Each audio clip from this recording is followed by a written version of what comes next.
How do you do, Mr. Van Cleve? Good afternoon, Your Excellency. Very kind of you to receive me. Not at all. Oh, please, sit down. Thank you. I hope you'll forgive me, but we're so busy down here. Really, sometimes it looks as if the whole world is coming to hell. Frankly, I haven't had an opportunity to familiarize myself with your case. When did it happen, Mr. Van Cleve? Tuesday. To be exact, I died at 9:36 in the evening. I trust you didn't suffer much. Oh, no, not in the least. I'd finished my dinner. A good one, I hope. Oh, excellent. I ate everything the doctor forbade. And then, well, to make a long story short, shall we say, I fell asleep without realizing it. And when I awakened, there were all my relatives speaking in low tones and saying nothing but the kindest things about me. Then I knew I was dead. I presume your funeral was satisfactory. Well, there was a lot of crying, so I believe everybody had a good time. It would have been an ideal funeral if Mrs. Cooper, a friend of the family, hadn't volunteered to sing The End of a Perfect Day. You see, all my life I had succeeded in avoiding Mrs. Cooper's coloratura, and this undoubtedly was her revenge. Mr. Van Cleve, I can see that you have a sensitive, cultivated ear. Well, thank you. Then let me warn you. The music down here is anything but pleasant. Beethoven, Bach, Mozart, you hear them only above. Yes, I know. It won't be easy not to hear the old masters again. And there are several people up there I would love to see. Particularly one. Very dear one. But I haven't a chance. Have you tried? No, Your Excellency. I have no illusions. I know the life I live. I know where I belong. I would like to get it over as quickly as possible. Very well. If you meet our requirements, we'll be only too glad to accommodate you. Would you be good enough to mention, for instance, some outstanding crime you've committed? Crime? I'm afraid I can't think of any. But I can safely say my whole life was one continuous misdemeanor. My dear Mr. Van Cleve, a passport to hell is not issued on generalities. No, I'm afraid you'll have to wait until I have time to study your record. Now, look here. I have to see His Excellency, and no office boy is going to stop me.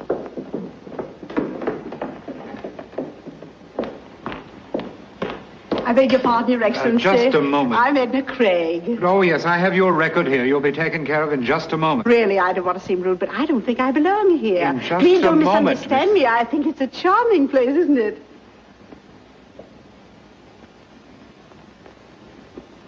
Henry van Cleve. You know Edna Craig? I'm sorry, madam. I seem to be at a loss. Oh, Henry, think back. Many, many years. The little brownstone house around the corner from the old Waldorf. Oh, Marmaduke Harrison's party. We were all dressed as children. And you came as little Lord Fauntleroy. And they wheeled you in a baby carriage. Little Constantinople. Oh, Henry. No girl in New York walked on two more beautiful legs than you. Little Constantinople. Well, Henry, I still walk, and on the same two legs. And I'm sure they're still as beautiful. Well, Henry, I'll let you be the judge of that.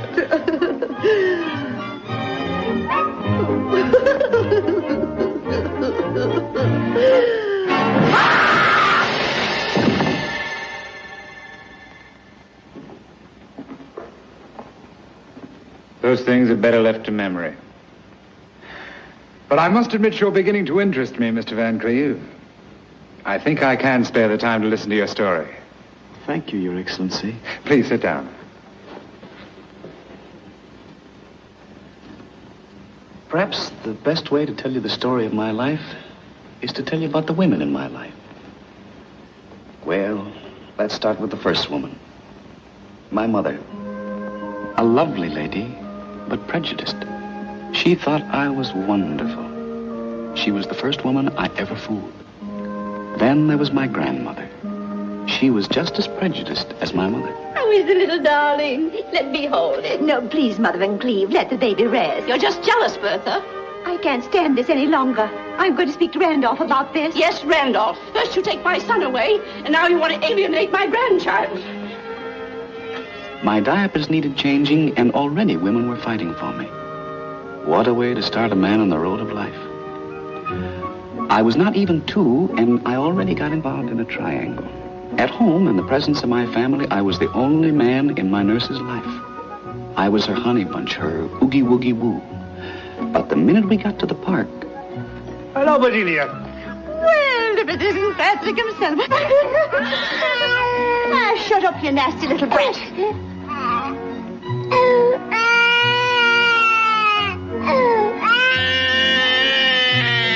No wonder I became a cynic. My next lesson came from little Mary. Hello, Mary. Don't speak to me, Henry van Cleve. You're a bad boy, and my mother says I shouldn't talk to bad boys. I bet you I don't know what I've got in this box. And I'm not interested, Henry van Cleve. Then I won't tell you it's a beetle. A beetle? You like it? Oh, who doesn't like beetles? It's yours. Thank you. Oh, thank you, Henry. I wonder if I should take it. Well, if you don't want it. Oh, I didn't mean it that way. I was just wondering. Don't worry. I've got another one. Another beetle? Uh-huh. Oh, it's beautiful. It looks rather lonely, though. You know what I think? I think it wants to be together with mine. You mean you want this one, too? Henry van Cleve, do you think I'm the kind of girl that would take a boy's last beetle? Oh, that's all right. You can have it. Thank you, Henry. Now, if you want to, you can walk with me to the corner. From that moment on, one thing was clear to me. If you want to win a girl, you have to have lots of beetles.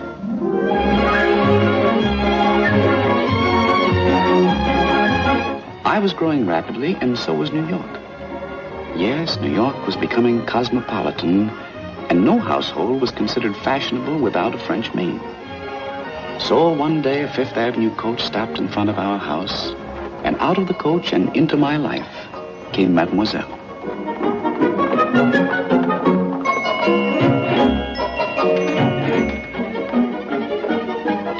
Mrs. Van Cleve will be here shortly. Merci.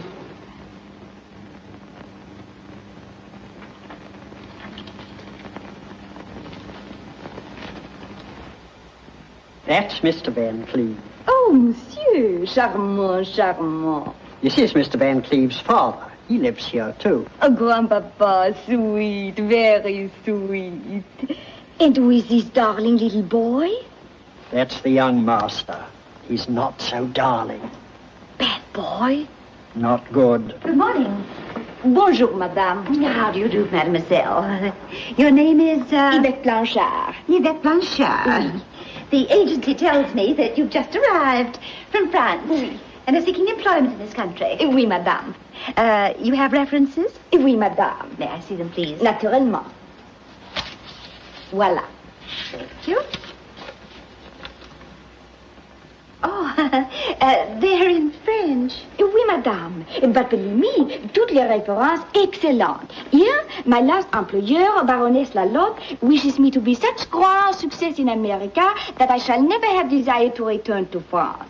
Oh, the French have such a continental way of expressing their gratitude. And here, référence from the Duc de Polignac. He considers the 2 years I spent in his house the 2 most happy years of his life. Oh, it sounds just like a duke. What about your wages? Maybe in beginning $20 a month would give satisfaction. $20 a month? You see, I've never gone higher than $14 a month for a personal maid. If I could only justify the difference. Let me see. Oh, Mother. Come here, dear. Mademoiselle, this is my little boy. Bonjour, mon petit. Hello. He studies French. Oh, mademoiselle, you must ask him something in French, but not too difficult. Oui. Avez-vous bien travaillé aujourd'hui, mon chéri? Huh? That's what I was afraid of. Now, be a nice boy and go. I have an idea that I want to discuss with mademoiselle.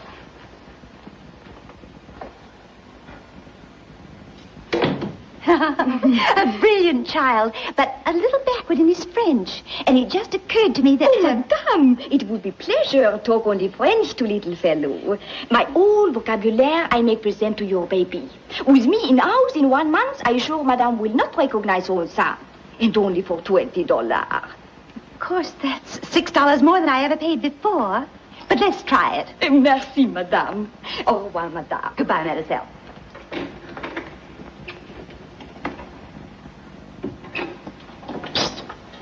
Hey.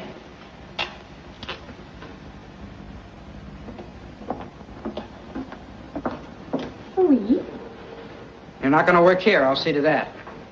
What is the matter?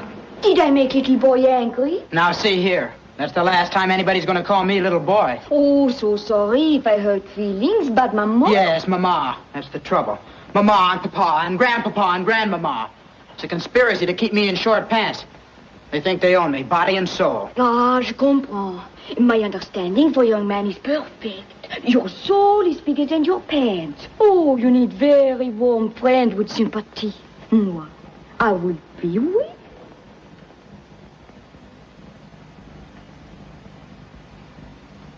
I bet you couldn't guess in a million years what I have in my pocket. No, I do not know, but I'm sure it is something very bad, oui? Here. Oh, you smoke big black cigar? Sure, I'm going to smoke it. Any day now. Now we are very bad secret together, oui? That's nothing. I can tell you things that would rock Fifth Avenue to its foundations. Oh?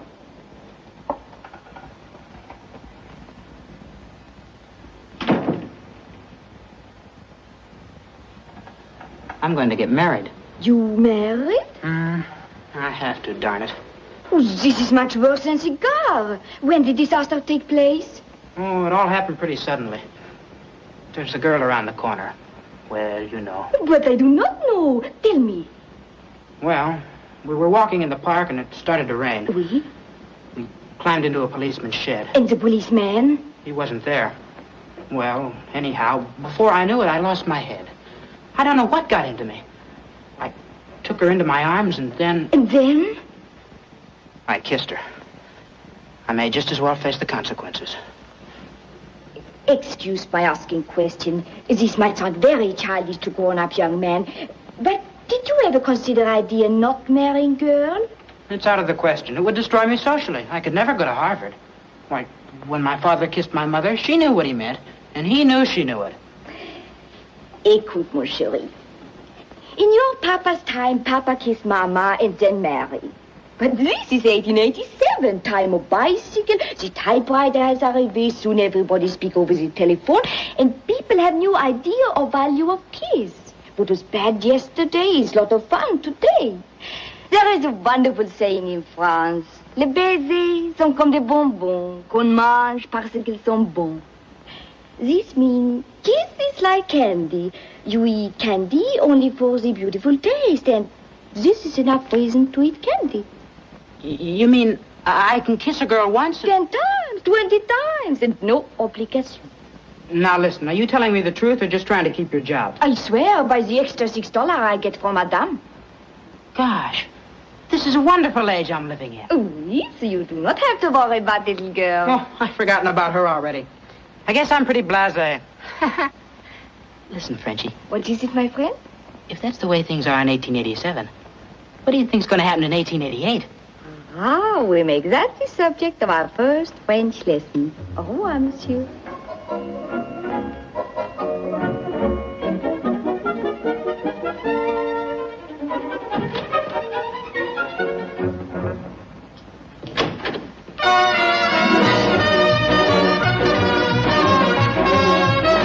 Mother? Yes, my baby. That girl is worth the extra $6.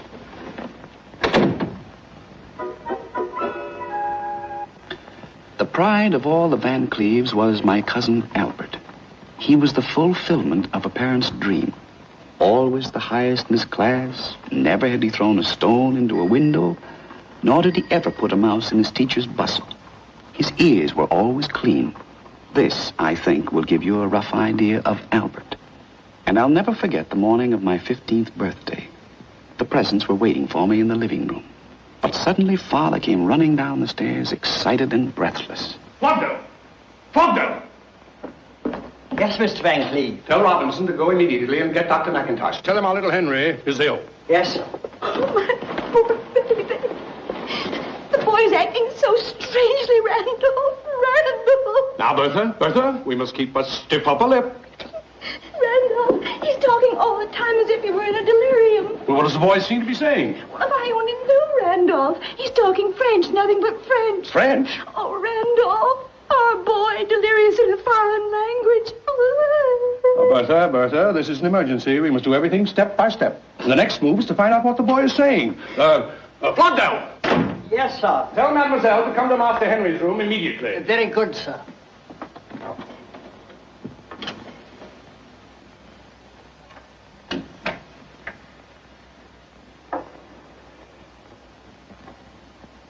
If only Grandpa would let me rub just a bit of garlic on his little chest. Stay away from that boy with your garlic. The boy's sick enough.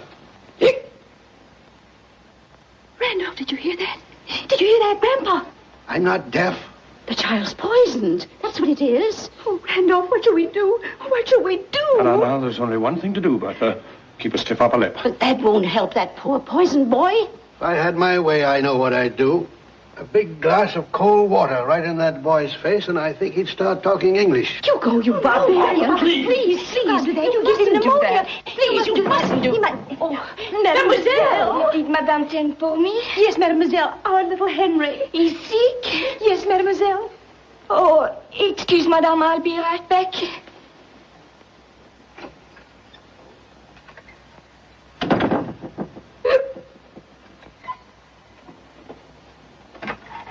Oui, madame. Mademoiselle, he's asking for something in French. You must help us find out what he wants. Oui, madame.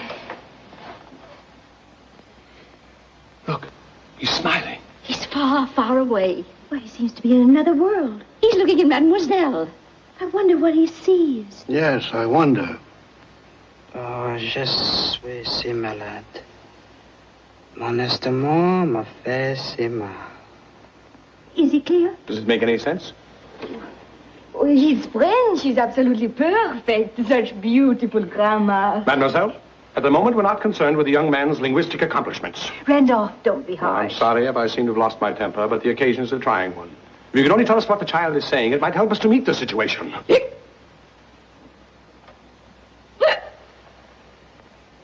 Must be contagious disease. Son, step out with me a moment. Good morning. What's going on? Now, son, you still don't know what's the matter with that boy? Well, Father, I wouldn't presume to make a diagnosis. After all, I'm not a man of medicine. Randolph, how old are you? What an odd question, Father. I'm 43. Well, I think you are definitely old enough to be told the facts of life.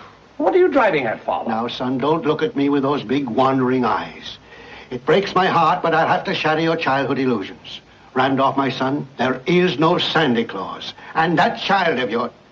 Listen, don't you really know what's the matter with him? You get out of here. Bertha, what is it? Randolph, call the police. Yes, call the police. You want to see what happened? We don't need the police. Bertha, Mother, I wish someone would take the time to explain to me what this is all about. Believe me, monsieur, the excitement is greatly exaggerated. How dare you speak? Have you no shame? Please, grandpapa. Don't you call him Grandpapa.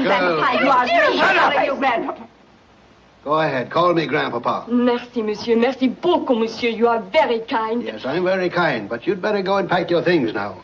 And if you're not out of the house in a very little while, I'll come down to your room and help you pack. I wish you would, grandpapa. Oh, shame. Leave this house. Go.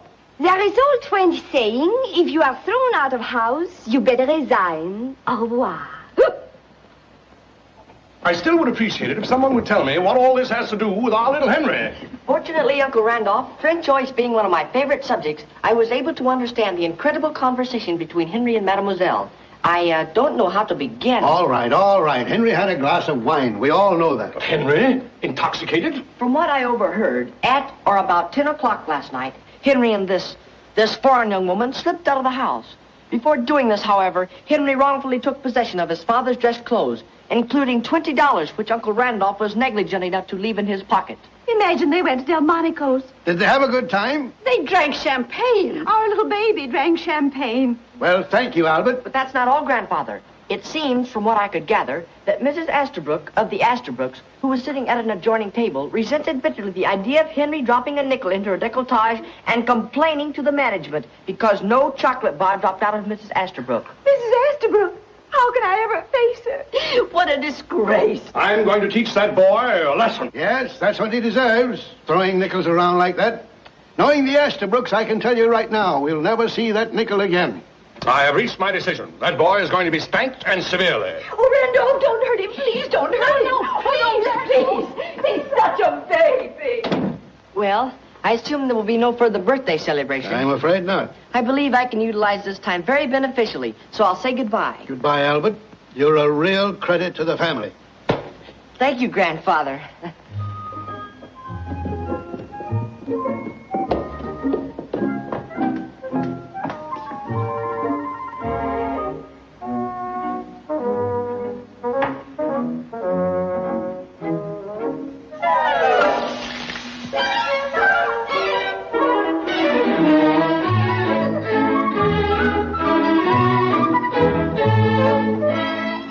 Sunday morning, the day of my 26th birthday. Oh, that boy. Well, at least poor grandmother, may her soul rest in peace, was spared seeing a day like this. Oh, Randolph. Randolph, where can he be? Where can he be? Now, Bertha, I'd like to give you some consolation, but all I can say is chins up. Oh, Randolph, where does he get it from? I give up, Bertha. I never gambled in all my life. I never got entangled with any girl until I met you. Randolph, you call it entangled? I mean, you entangled my heart. Oh, of course, Randolph, we entangled each other's hearts. Believe me, Bertha, I never knew what a musical comedy girl looked like.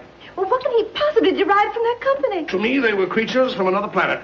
Where does he get it from? Nobody in our family was musical. To this day, I wouldn't know how to find the stage entrance to a theater. It's always around in the back, up an alleyway. There's a sign over the door, stage entrance. You can't miss it. I'm not interested, Father. I never was. But where does the boy get it from? Where does he get it from? Father built up the Van Cleve Importing Company from nothing. When he stopped, I carried on. Dad, you must admit, from the day I left Harvard, I earned every dollar I ever spent. Then why do you give him money without making him work for it? Well, I have to save the family name. What about you handing him hundreds of dollars? If I'd come to you for money, would you have given it to me? No. Would you give it to him? Why? Because I like him. Does it mean by any chance, Father, that you don't like me? Son, I love you. Now shut up and leave me alone. Good morning. Good morning, Aunt Bertha. Good morning, Albert. Good morning, Grandfather. Good morning, Albert. Good morning, Uncle Randolph. Good morning, Albert. I just came in to bring a little birthday remembrance for Henry.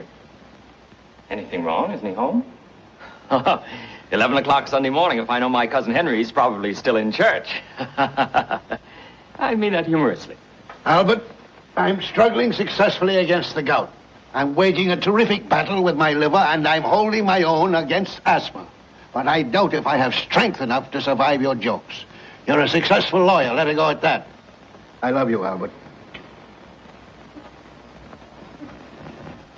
It was sweet of you to drop in, Albert. I hope you'll be here tonight. Thank you. I hope so, too. Otherwise, I'd be in the most embarrassing position as far as my future in-laws are concerned. Oh, we're so eager to meet your fiancée. How does she like New York? Yes, is she enjoying herself? Well, she's only been here 2 days, so naturally the impression is overwhelming. I took her to the aquarium, we rode up and down the elevator in the Flatiron Building, and naturally we ended up in Grant's tomb. Naturally.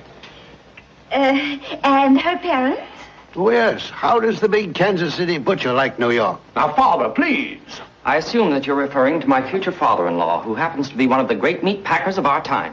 Yes, Father Van Cleve. Don't you realize that every piece of beef we eat comes from one of Mr. Strabel's many, many plants? Does that include the steak I fought 10 rounds with last night? Grandfather, you don't seem to have any idea of the importance of Mr. Strabel. He created the most famous character in American advertising, Mabel the cow. You've seen her, Father, on billboards. That big, happy cow, smiling at you over the fence and saying in big letters, how does it go? To the world, my name is Mabel, which you'll find on every label. I am packed by E.F. Strabel for the pleasure of your table. No cow in its right mind could have said anything like that. Sounds more like Mr. Strabel. Grandfather, please, I beg of you. The family understands your humor, but it's a typical kind of New York humor. In other words, it's not for yokels, huh? I beg your pardon, sir. Mr. Henry just came home. He went directly upstairs.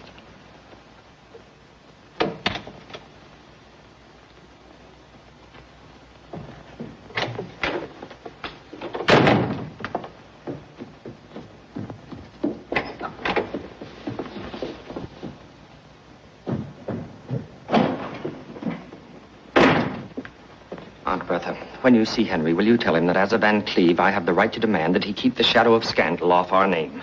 You see, my future in-laws are, so to speak, pioneer people, and... Packed by E.F.'s table for the pleasure of our table. Holy smoke! Goodbye, Aunt Bertha. Goodbye, Albert.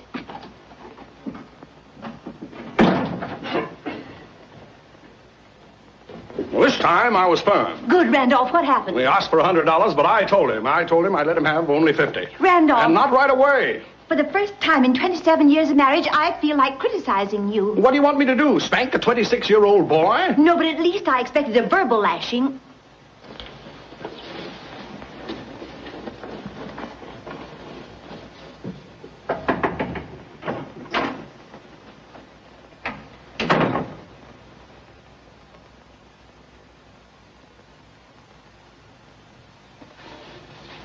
Are you all right, my boy?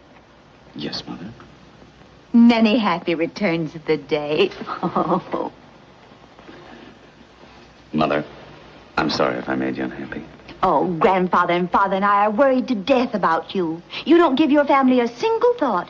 All you think about is having what you call a good time. Mother, I went out last night to raise Cain. Son, you mustn't talk like that. Don't worry, I didn't. I couldn't get her out of my mind. Son, you worry me. Are you well? Mother, when you saw Father for the first time, did you feel that unmistakable something? Did you feel an electric spark from your head right down to your toes that swept over you like a hurricane that threw you to the ground? But you bounced up again and you floated right over the treetops? Spark, hurricane. Heaven forbid. I never had such a feeling. Henry, where do you get it from? Not from me. And certainly your father never had any spark. Mother, all I'm trying to say is I met a girl yesterday. Oh, I hope she comes from a good family. I don't know. And frankly, I don't care. Mother, when one sees a lovely rose... One could be certain she comes from a fine rose bush. Mother, even if this girl's father turned out to be something of a buttercup, I wouldn't care. What's her name? Where does she live? I wish I knew. She isn't one of those musical comedy girls. Oh, no, Mother. It's an entirely different kind of music. It's not the hoochie-coochie. It's not the can-can. It's like a waltz by Strauss. Like a minuet by Mozart. Henry, where do you get it from? From you, Mother. Now you must be just. When I was a little boy, you wanted me to believe in fairy tales. And now that one has really happened, you remember that story about the young man, I think he was a shepherd, who was walking in the woods? Oh, you've been in the country. No, Mother. It happened right on Broadway. Suddenly, the young man saw a big castle, and leaning out of the window was the most beautiful princess. Nothing could stop him. He climbed up the parapet of the castle. Henry, you haven't broken into the Waldorf again. Mother, darling, let's forget the fairy tale. Well, it's about time you grew up. I came here to scold you, and I'm going to do it. Now, look at your cousin Albert. Not much older than you are, and already a corporation lawyer, engaged to a lovely girl of a well-known family. Henry, now this may sound severe, but you've got to pull yourself together and settle down. Mother, I don't think I'll ever find this girl, but if I did, then all your troubles would be over. If she didn't want me to gamble, I wouldn't look at another card. I'd stay home every night. Mother, I might even go to work. Henry, that's wonderful. I don't know about the girl, but the fact that you have the desire to settle down makes me so happy. For the first time, you're beginning to sound like your father. Mother, I don't know where this girl is, so don't expect too much. Oh, now listen to your mother. Don't worry about that girl. Another girl will come along.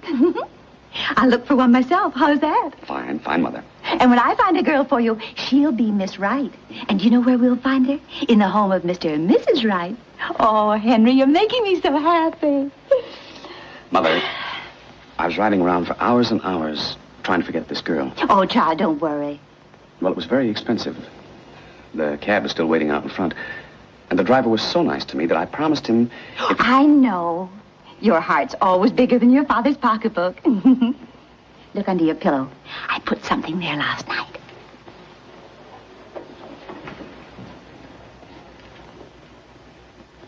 Oh, Mother. Sometimes I wonder if you're not spoiling me.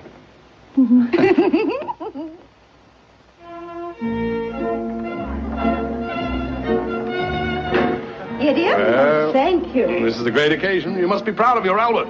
Yes, I think we have a pretty good son. And I hear the Strable family are... We couldn't ask anything better for our Albert. Oh, wonderful. Mr. and Mrs. Strable and Miss Strable.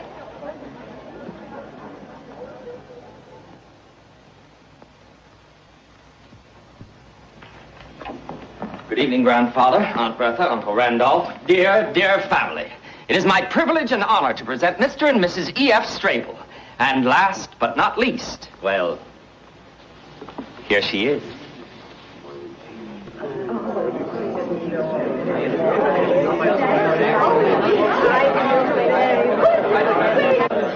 How do you do, madam? How do you do? I can't tell you how much I've been looking forward to the pleasure of meeting you. All my life, I wanted to see the wide open spaces. Well, if Muhammad can't go to the mountain must come to Muhammad. You're welcome, Mrs. Strable. Yes, we're pretty proud of Kansas. Naturally. And you, Mr. Strable, welcome to our family. Mr. Van Cleve, we people from the West don't talk much, but when we say something, we mean it. Thank you. Thank you for giving me the chance to meet the man who feeds the nation. I hope this will be the beginning of a lifelong friendship. May you lie as solidly anchored in our hearts as you do in our stomachs.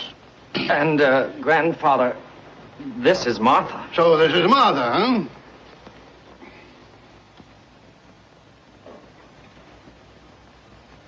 Well, Martha. Yes, Mr. Van Cleve? Grandpa. Yes, Grandpa. If I were about 50 years younger, I'd take you right away from that splendid young man you're going to marry and who's going to make you a wonderful husband. Kiss your grandpa.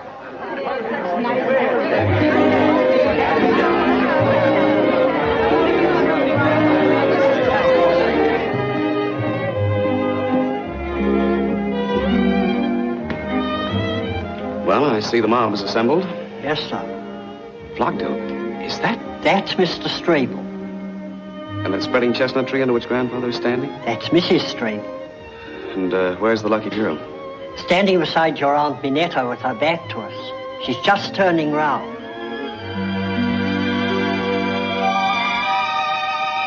Charming young lady, if I may say so. Flockdale, I don't think I can stand this party. Get my hat and coat. Sir. My hat and coat. Henry, there you are. Many happy returns. Thank you. And now it's about time for you to come and meet the Strables. Where are you going? Out. I beg you to stay and behave like a Van Cleve just once. The Strables know it's your birthday and they want to congratulate you. Oh, Martha. Martha? Yes, Albert? Dearest, I want you to meet Henry Van Cleve. This is the cousin whose birthday we're celebrating today. Many happy returns, Mr. Van Cleve. Cousin Henry? Cousin Henry. Thank you, Cousin Martha. Well, here she is, Henry. Now I've done my duty bringing some new blood into the family. It'll be your turn next. It's most unlikely. Oh, nonsense. All you need to do is to meet the right girl. It's difficult, Albert. I'm afraid I'll never have your luck. Yes, no question about it. I'm lucky. Well, shall we go in? Father Strable! Father Strable! Don't be afraid. I should have told him. It would have been the thing to do. It shall remain our secret, I promise. Thank you. Yes, we had a secret. The most innocent secret I ever had. It happened Saturday morning in Wanamaker's department store.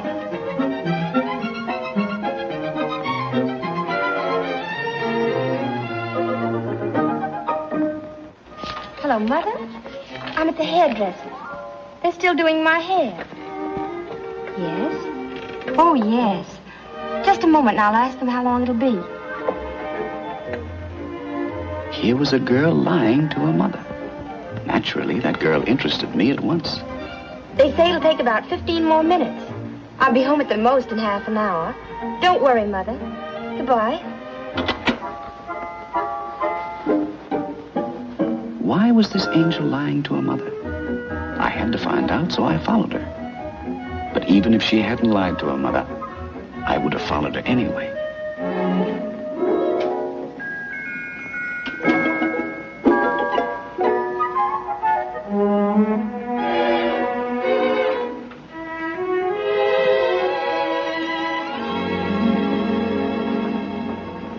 help you, miss? Thank you. I would like to see you. Are there no women clerks? Unfortunately not. But it might make you feel a little easier if I tell you that I'm the one usually chosen by the management to handle the more delicate situations. As a matter of fact, they call me the bookworm's little mother. Well, it's, maybe I better come back some other time. Please, miss. My employer is watching, and if he sees me losing a customer, it might cost me my job. Oh, I'm so sorry. Naturally, I wouldn't like to deprive you of your livelihood. Oh, thank you, thank you. Thank you again and again. Well, the title of the book is... Yes? I saw it in the corner of the second window. Between To Have and To Hold and When Knighthood Was in Flower.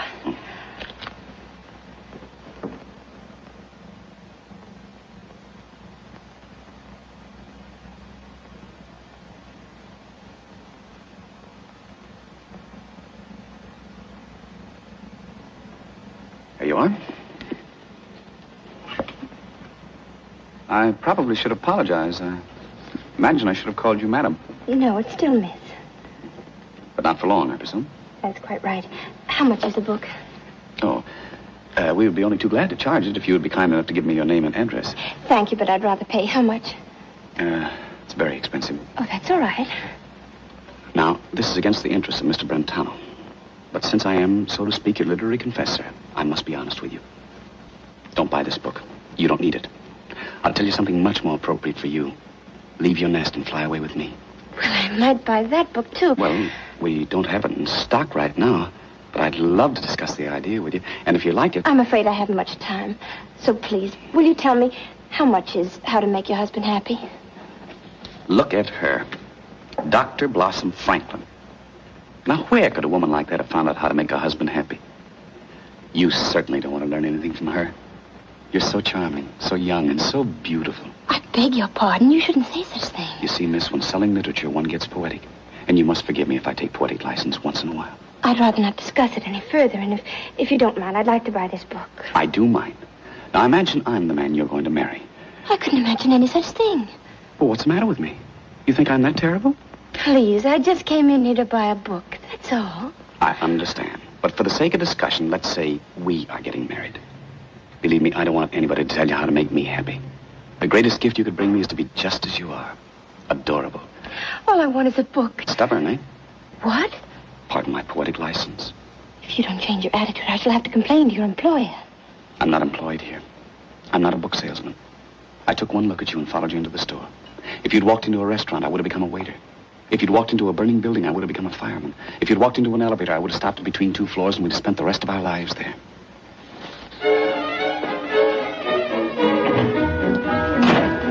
Please forgive me, but you can't walk out of my life like that. I think your behavior's outrageous. It's mad.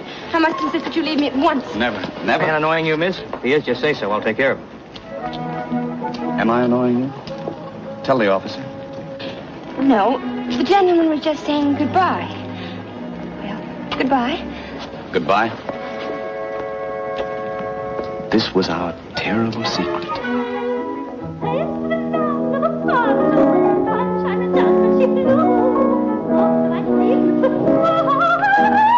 I'm terribly sorry, Albert. Dearest, you don't seem to realize who's saying it. I know, young Mrs. Cooper. If it were just a relative, it wouldn't be half so embarrassing. But Mr. Cooper is one of your most important clients. I haven't forgotten. But what could I do? I had to sneeze. But you did it right in the middle of her area. And 5 times. Because I had to sneeze 5 times. Albert, suppose someday in the future I had to sneeze. Then you sneeze, naturally. Don't you worry. After all, I'm taking you for better or for worse. Do you think you may have to sneeze again? I don't know. I can't guarantee it. Well, then let's not take any chances. Why don't you go in the library and rest a while and see how things develop? Make yourself comfortable. Read a book. I think I'd better go back for the encore. Yes, dear.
Cousin Henry, Yes, Cousin Martha. you must never do anything like that again. Is that what you came back here to tell me? I think it's outrageous. I hardly know you. Why, even Albert, my own fiancé, never dared to... Is she? Of course he kissed me. Why not? After all, we're engaged. But he never kissed me like that. Like what? Oh, I hate you. I hate you. I don't even know why I stay in the same room with you. Please forgive me. But can't we be friends? Just friends? Never. Now, look. We're going to be related, aren't we? And we're going to see each other. How can we help it? I suppose we can't. And if we meet in the future, we don't have to talk about personal things, about you and me. Let's talk about something neutral. For instance, Albert. Why not? By the way, do you love Albert? I'm marrying him, am I not? Are you? Yes, I am. No, you're not. You can't. You haven't got the book. What book? How to Make Your Husband Happy? Well, it might interest you to know that I went back and bought it. Does it tell you how to make a man happy whom you don't love? Now, look here, Cousin Henry. Albert's a fine man. Yes, he is. He's good, and he has integrity. And he's full of high ideals. Do you love him? Well, I'm going to make him a very fine wife. At least I'm going to try my best. There'll never be a moment in his whole life when he'll ever regret having married me. And if you ask me one more question, I'm going to leave this room and I'll never come back again. Never!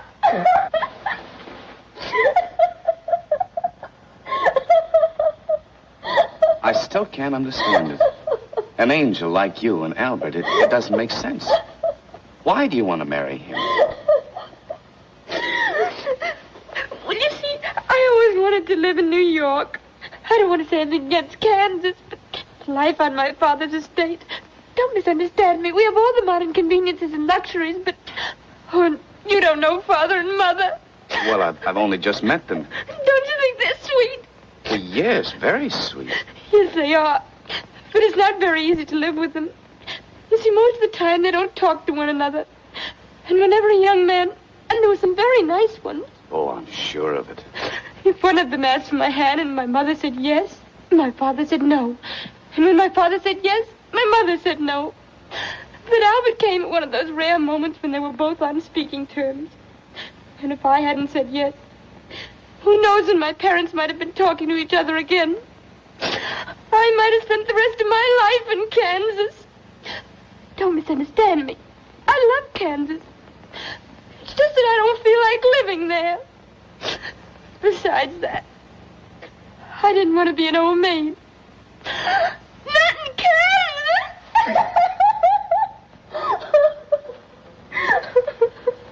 Well, you're going to live right here in New York, and you don't have to marry Albert. I don't know what you're talking about. Yes, you do. You're going to get married, but not to Albert. And yet you won't even have to change the initials on your linen. You're going to marry me. Oh, we can't do that. How can I marry you? I'm not even engaged to you. Martha, do you love me? Why, I hardly know you. You don't need to know anything when you love. Love needs no introduction. You love or you don't love. You're mad. You don't know what you're saying. You must be out of your mind. Do you love me or don't you? Trying to take away the fiancé of your own cousin, causing a family scandal. Do you love me? Yes.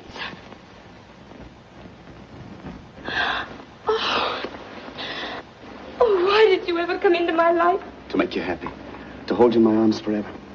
I'll never be able to look my father in the face. I'll never be able to go back to Kansas again. Isn't that wonderful? Oh, I wish I were dead. Look, let's get away. Let's get married immediately, right away, tonight. You mean elope? That's what I mean. But where would we go? Oh, I never did such a thing before. I feel so helpless. I haven't got a thing with me. Oh, I wish I was dead. When Romeo and Juliet ran away from home, they didn't stop to say goodbye. When Leander swam the Hellespont to his beloved, he didn't bother to take a suitcase along. When Tristan falls in love with the soldier, they have to sing for 3.5 hours. And all I'm asking you to do is to hop into a cab and drive to the first justice of the peace. What are we waiting for?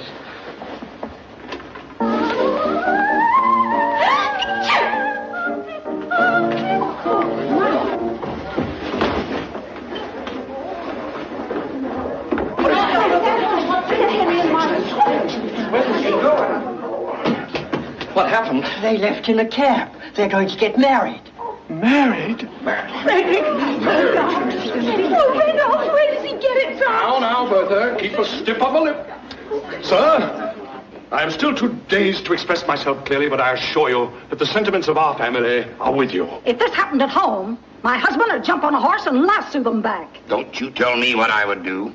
But there's one thing I am going to do. Disinherit her. She'll never see another nickel of mine. We came here from Kansas a happy family. Well, anyway, a family. We loved our Martha. Don't mention her name again.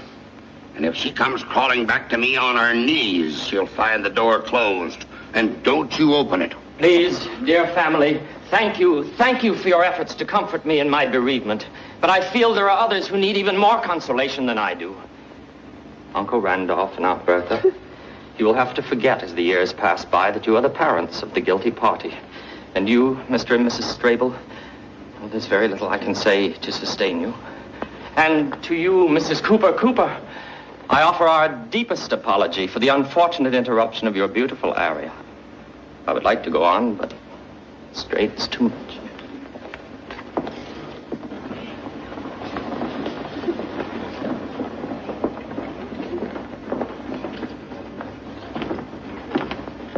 Pronto. Do you know where they were going? No, sir. Pronto, we've been together for 30 years. You've never lied to me. Now tell me, do you know where they were going? Yes, sir. Get your hat and coat. Very well, sir. Get a cab and tell the driver to go like lightning. Very well, sir. Pronto, I think they should have a honeymoon, don't you? I think so, sir. Hurry. She was packed by E.F. Strable to be served at Albert's table. But that Henry changed the label. That's poetry. In the next 10 years, old houses were torn down. New houses rose taller and taller. New York was changing all over. But our marriage had lasted just like our 2-story gray stone house.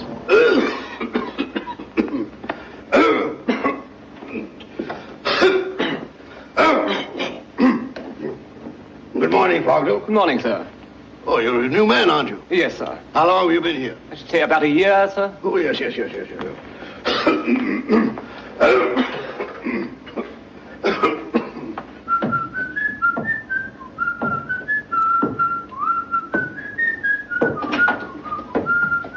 Jackie, Good morning, Daddy.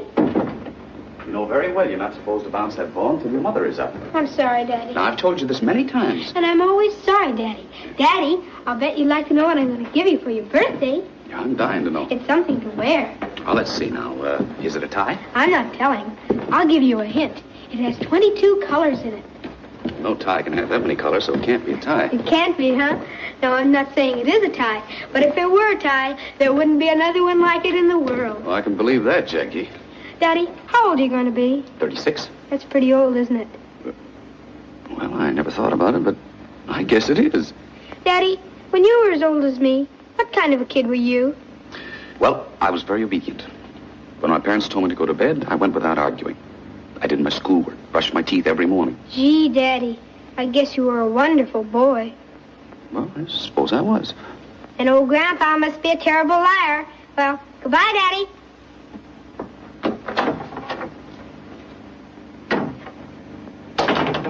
Where does he get it from?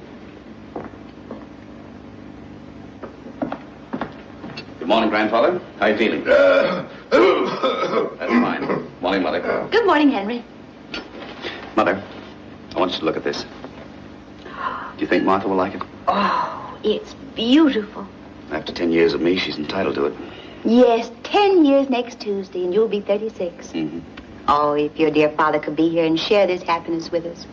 I always thank heaven that he lived long enough to see you settle down, become a fine husband, good father, and a wonderful son. Well, it's all Martha. And only Martha. You know, Mother, I'm the luckiest man in the world. Yes, she's a fine wife, and she has a good influence on you.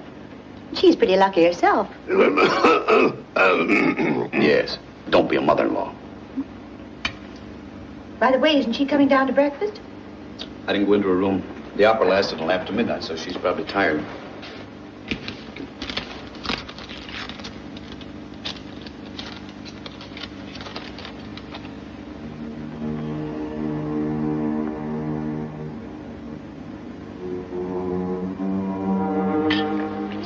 Anything serious? No, nothing. Excuse me. I'll be right back.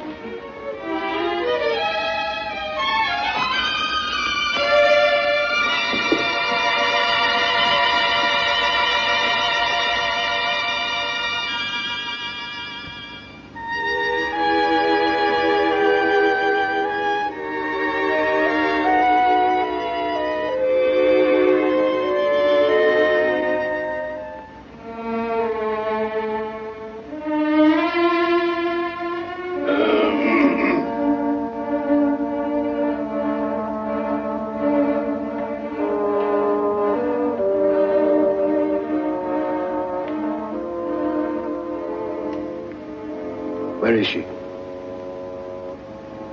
Let me see that telegram. It's just something personal. It has nothing to do... So, you don't trust me anymore, hmm? I'm getting too old.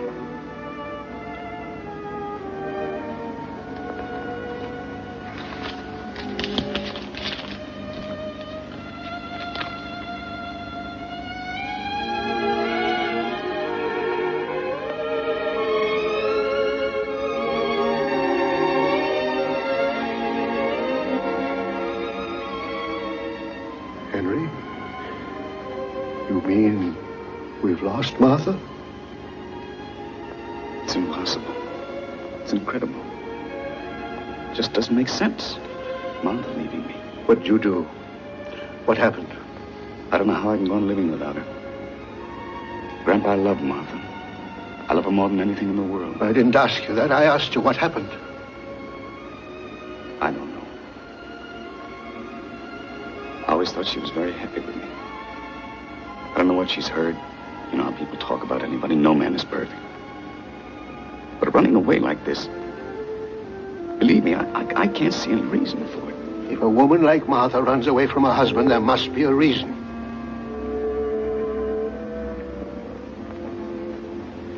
Now, look here, Henry. You were the only Van Cleve I ever really cared about. I loved you. You were like me, at least I thought so. You were all the things I wanted to be. You did all the things I wanted to do and didn't. And now you've let me down. Grandpa, I can't live without her. What am I going to do? That's up to you. But let me tell you one thing. I'm an old man. I might have to go any day now. And if you can't make Martha forgive you, I'll be waiting up there right in the entrance. And if you ever dare to climb up that ladder, I'll hit you on the head with a baseball bat.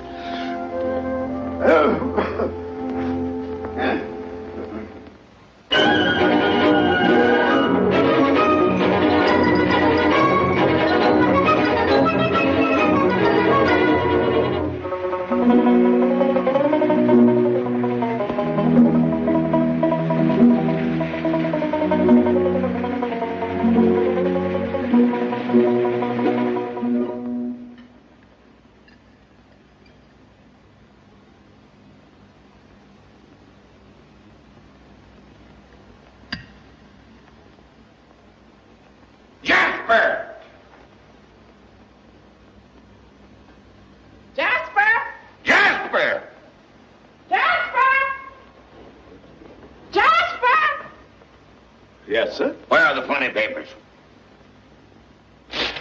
Boss, when you see he was... Get 'em and get 'em right now. Yes, sir.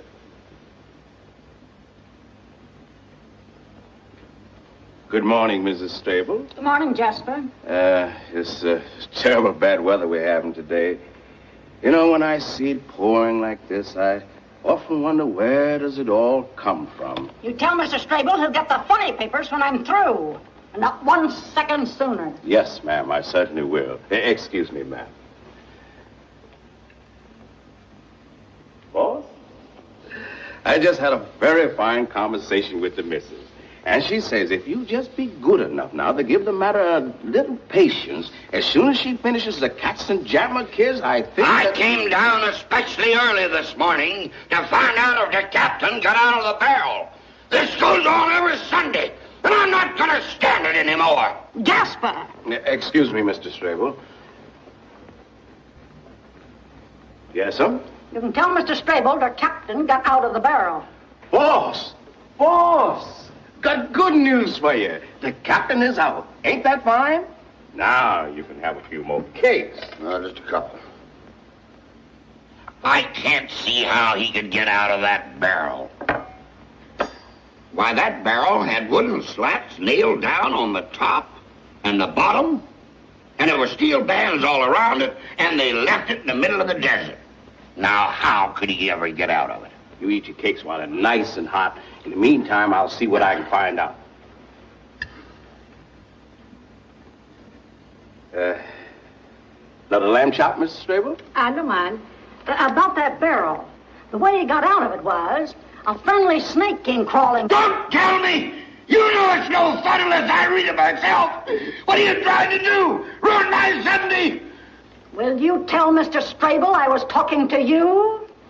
Jasper, the snake came crawling along in the desert, wound itself around the barrel, and then crunch! I can't live in this house any longer! Mr. Strable, What do you want, Daisy? there's a gentleman here to see you. Say he's from New York. His name is Van Cleve. Van Cleve? That's the gentleman's name, yes, sir. The nerve of him, trying to walk into this house. Tell him back where he came from. Yes, Van. Wait a minute, Daisy. Yes, sir. Maybe I want to see Mr. Van Cleve. And if I want to see him, he'll come in. And if I want him to stay here, he'll stay right here. Now, Daisy. Yes, sir. You go out and tell that man if he's not off these premises in 10 seconds, I'll wring his neck. Yes, sir. I'll most certainly tell him. Jasper, get me some fresh hotcakes. Yes, sir. Excuse me, sir. But maybe something didn't happen to Miss Martha. You talk too much. Yes, sir. Jasper, Yes, ma'am. tell that man to come in. Yes, ma'am. Hurry up. Yes, sir. Van Cleve, if you please. How do you do? Oh, it's the other one. It's Albert. Hello, Albert. How do you do, Mrs. Strable? How do you do? How do you do, Mr. Strable? Well, we haven't seen each other Not since that ill-fated occasion 10 years ago tomorrow. Had breakfast? Yes, thank you. Well, sit down anyway. Thank you. Got some business in Kansas? No, I was on my way to California, but I said to myself, why shouldn't I stop and pay my respects to those charming Strables? Well, what do you want? Nothing in particular. Good. Oh, yes, there is one bit of news. I'll bet you can't guess whom I met accidentally on the train. Probably not. How's business in New York? Very good. Well, I don't want to keep you in suspense any longer. I met your own daughter, Martha. Don't mention her name in this house. We don't want to hear anything more about her. My dear friends, speaking as a jurist, may I say that even in our penal code, we have wisely provided a system of parole. And I have excellent reason to believe that the party, whose name I naturally will not mention in this house, has amply paid for her mistake. Good. And I am sure there is nothing she'd like better than to come back to the paternal nest. So she wants to leave him, and now she remembers us. Not a chance, Albert. That's final. Well, she's waiting in a carriage in front of this very house. Who? Martha? Martha here? Yes, Mr. and Mrs. Strable. Shall I bring her in? But I don't know what Mrs. Strable thinks. Well, And I don't care. I don't care what you think. She might just as well come in and stay till after the rain's over. All right.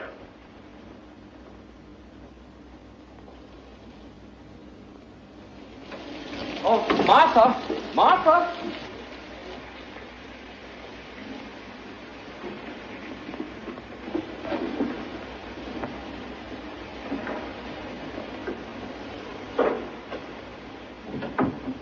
Hello.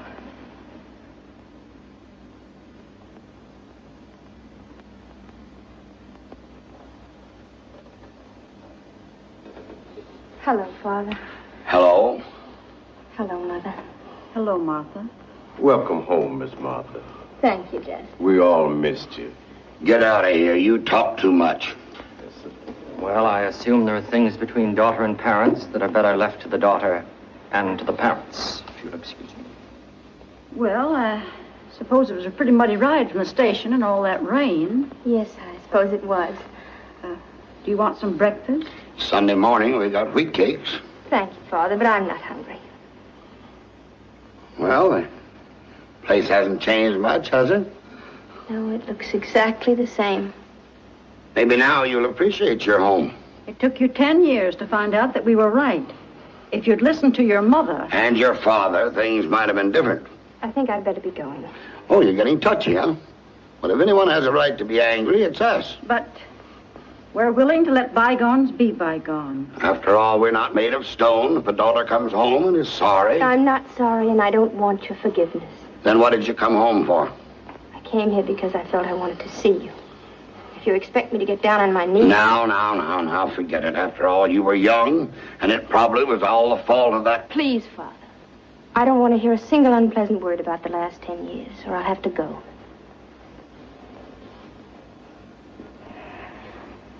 Martha.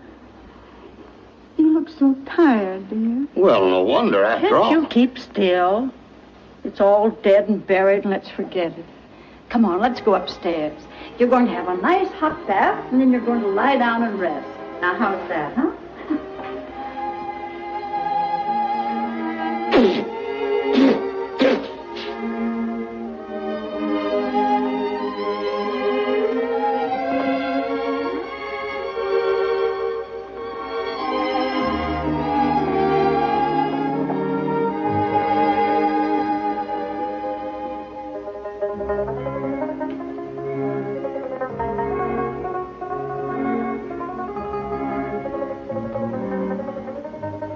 So he really got out of that barrel. Well, what do you think of that?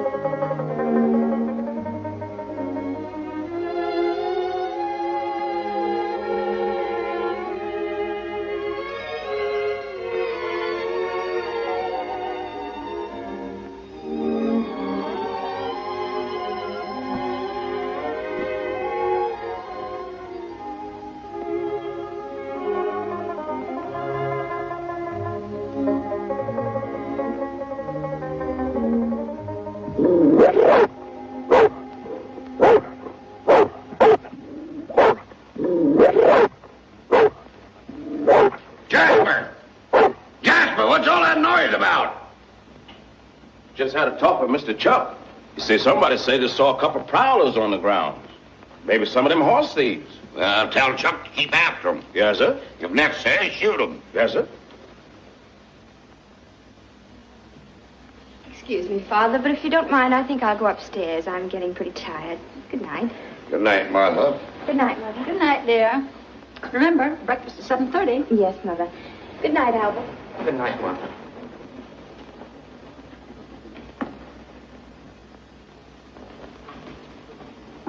Martha. Well, Martha, I want you to have a restful night. And why not? Your troubles are actually over. I suppose you're right. I know I am. You paid for your mistakes and paid dearly.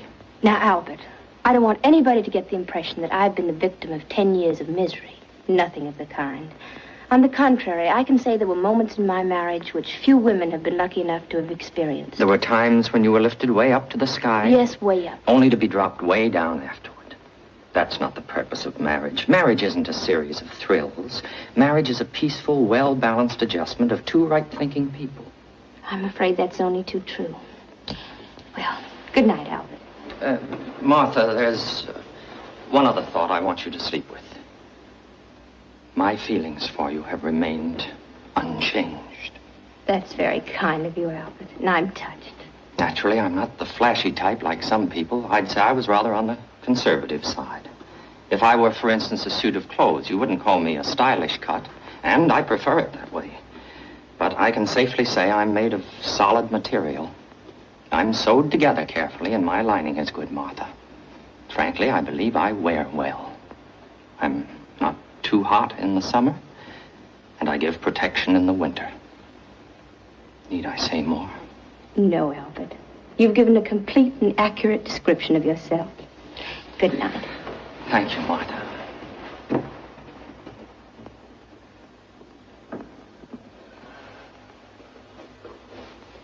Miss Martha.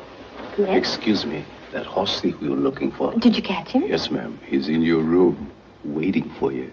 In my room? You mean? Yes, miss. That's him.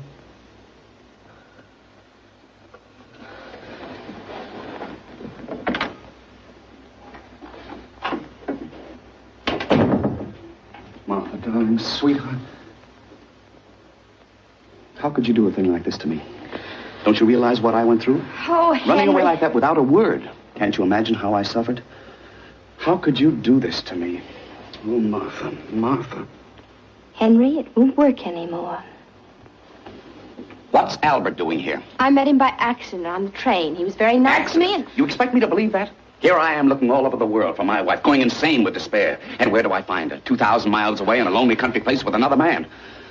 I don't see how I can stand anymore. Henry, it won't work. Very well. If it comes to the point where a woman doubts her husband's sincerity, there's nothing more to do. Everything is over. Goodbye, Martha. Goodbye, Henry.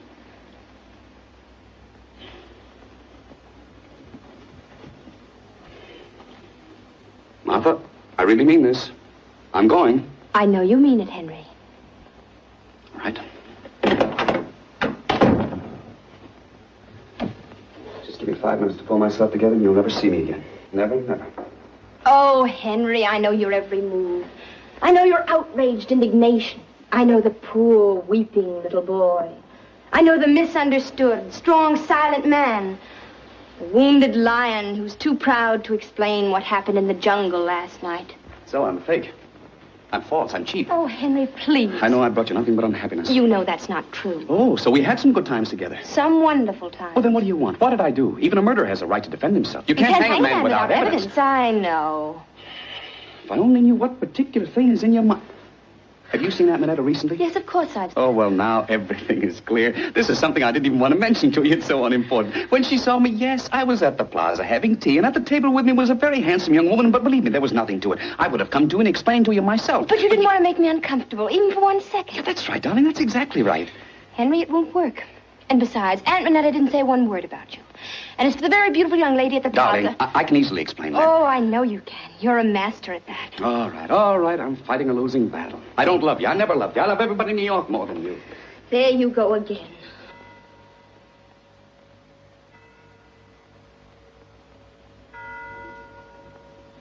It's the 25th of October. Many happy returns.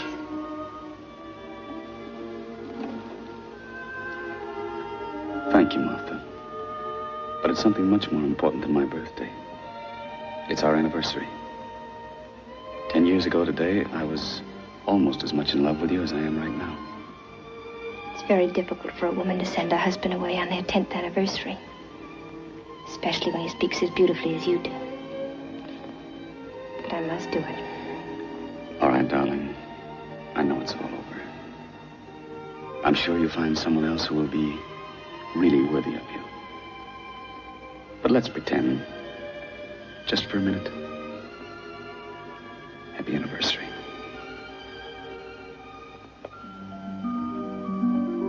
You like it? I'd say it cost at least $10,000. For that money, it's a very good purchase. Martha, how can you talk like that? If you'd only forgotten to give me this bracelet, I probably would have been foolish enough to be in your arms right now. You've no idea what a mistake you made. The magician played one trick too many.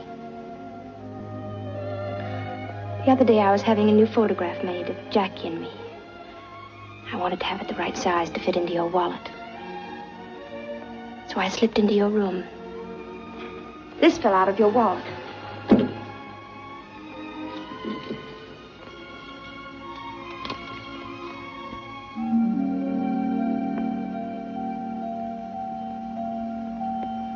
And I don't ever remember having received any bracelet from you on or about May 2nd.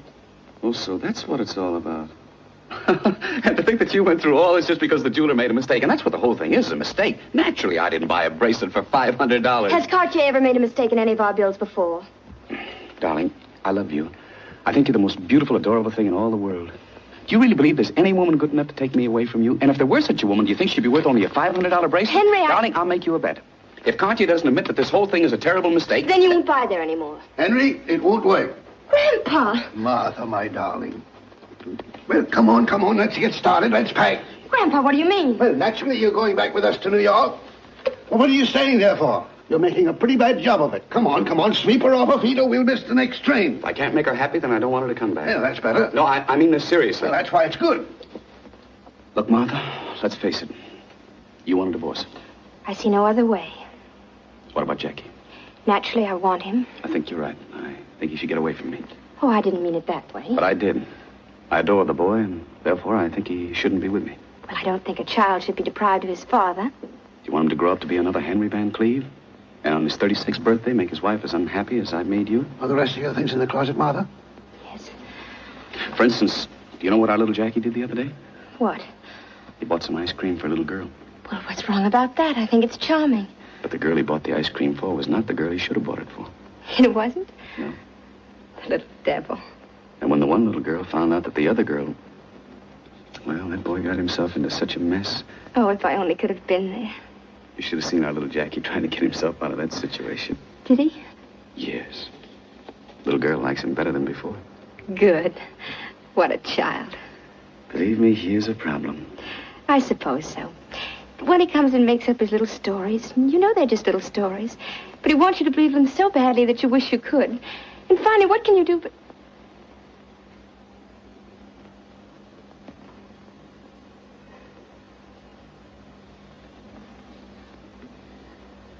Happy anniversary. I'm still too confused. I've got to collect myself.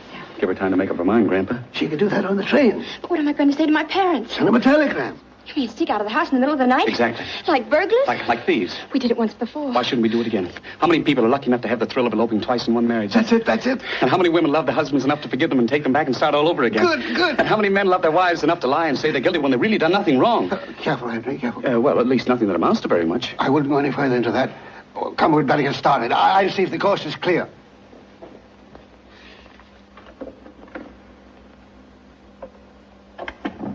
Jasper, everything ready? Yes, sir, right out in front. Jasper, all my life I've wanted to run away with a woman. Jasper, it's happening. Thank you, sir. All right, come on. Goodbye, Miss Martha. Goodbye.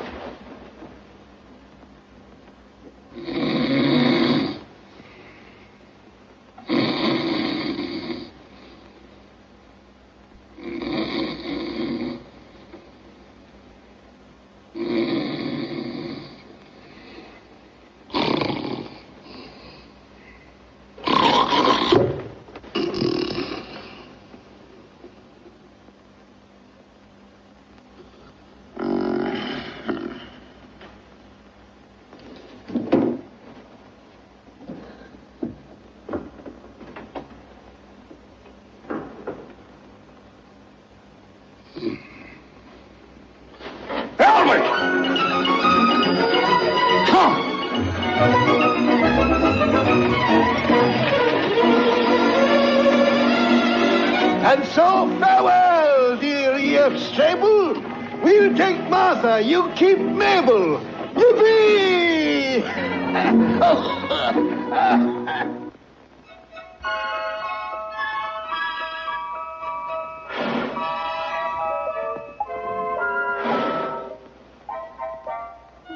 Then one birthday began following another. Faster and faster. Each year there were more and more candles and less.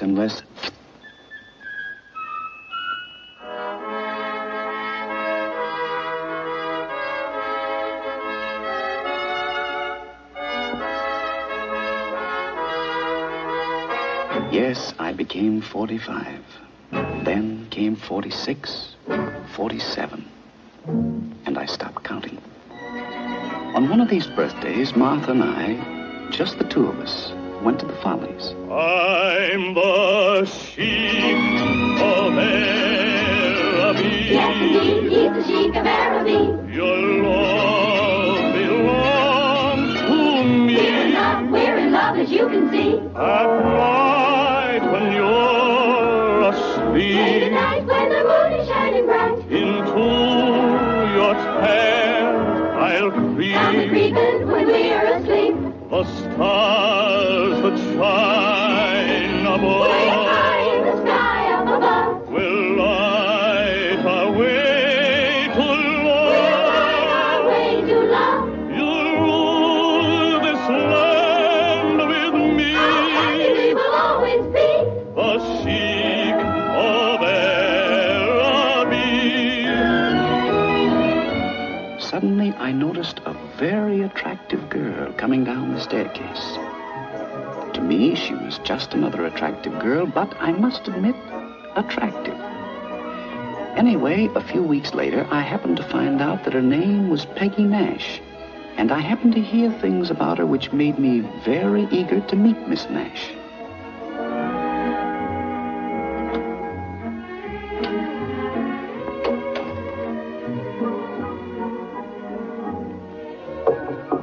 Yes? Mr. Jones to see you. I'll be out in a minute.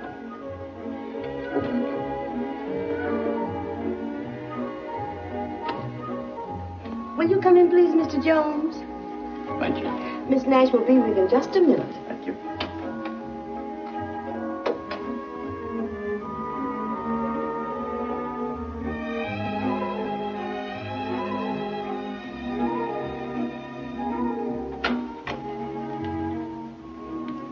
How do you do, Mr. Jones? How do you do, Miss Nash?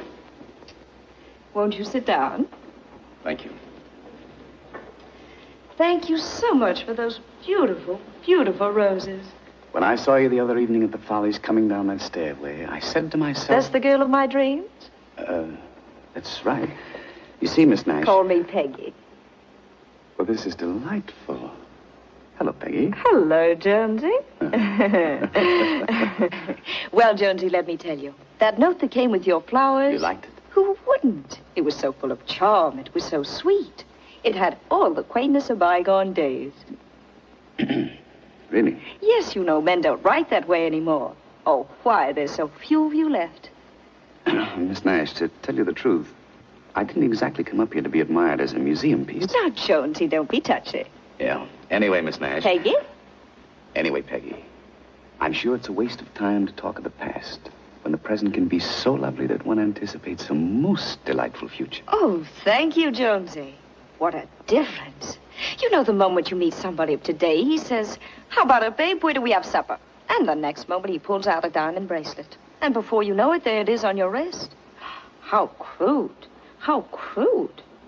Yes, very crude. And let me tell you, a bracelet hastily presented is usually selected hastily, whereas a bracelet chosen with care... Has better stones? The very best. Oh, Jonesy, Jonesy, you make it all sound so wonderful, but how could I explain such a gift to... To whom?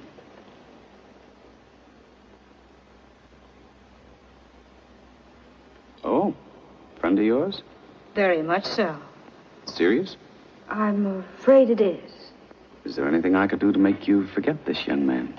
Jonesy, you're asking a lot. Just look at him. He seems very young. Not too young. Would it be indiscreet of me to ask who this young man is? Come on, Mr. Van Cleve. Don't you know your own son? No, I didn't fall into your trap. You know, Mr. Van Cleve, girls are awfully smart these days. It must be rather sad for the great cavalier of the gay 90s to find his technique is getting rusted. Yes, I've heard all about the daring Henry. I understand in my mother's day you were, and I'm sure you had a very dashing figure. And now you're a kind of, retired Casanova. You know, it's always the same with men when they retire. Some grow flowers and, some grow a tummy.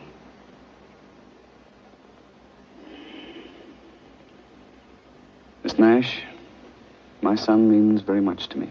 He means very much to me, too. How much? Oh, yes, that's right, of course. In your day, girls used to wait for the old-fashioned father to come with a big checkbook to pay off. I'm sure that happened. Well, that's one thing that hasn't changed. Shall we say 5,000? 5,000? Oh, Jonesy, you underestimate me. I'm much worse than that. To get rid of somebody as terrible as me is worth, well, I'll make you a bargain. $25,000. All right. I'll send you the money. Before lunch? Before lunch. Goodbye, Miss Nash. You've been perfectly charming. And so have you. And you hope never to see me again. I wouldn't say that. Miss Nash, now that our problem has been solved, I would like to ask one slight question. Not that it matters, but I'm just curious, and I would appreciate an honest answer. I give you my word. Suppose you didn't know I was Jack's father, and you happened to see me on the street, or in a restaurant. This is just an academic question. How old would you say I am?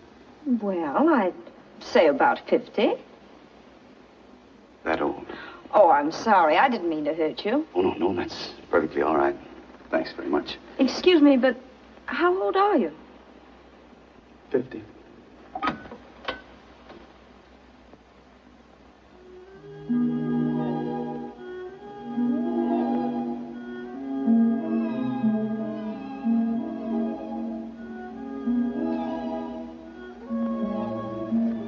No wonder you get those headaches.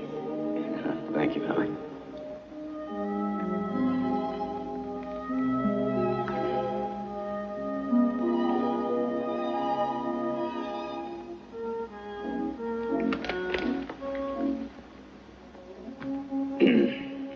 Martha, this is going to be a bit unpleasant. I've tried to keep it from you for some time, but now I think I'd better tell you.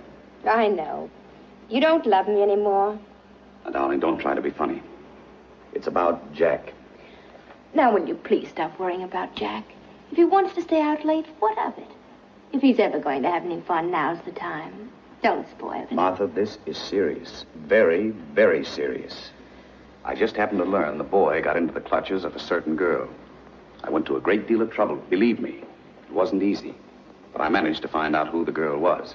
You mean Peggy Nash? Where did you... How did you know? Oh, I forget.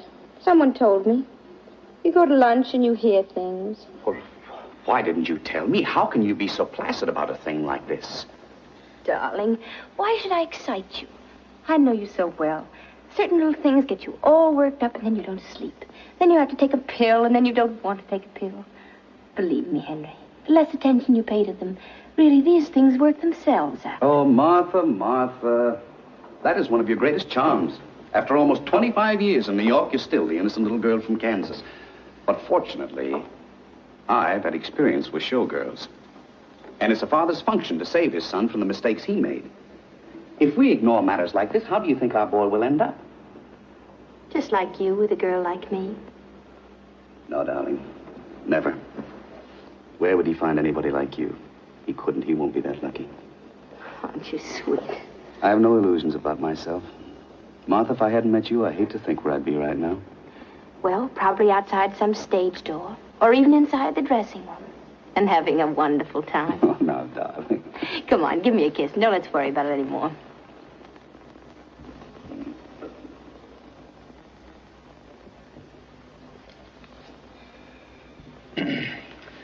Martha, I just want to get your viewpoint. You think it would be a bad idea, just to be safe, if I looked up this girl and, And what?